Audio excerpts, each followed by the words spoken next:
Ayan guys, tantad tayo ng sibuyas guys. Kaya ito maanghang. Marami kasi yan guys. Kaya, ayan, tantad lang tayo guys.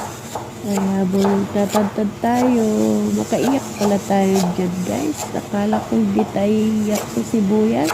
Iyak pala tayo. Yan lang guys. Bye bye. See you next video.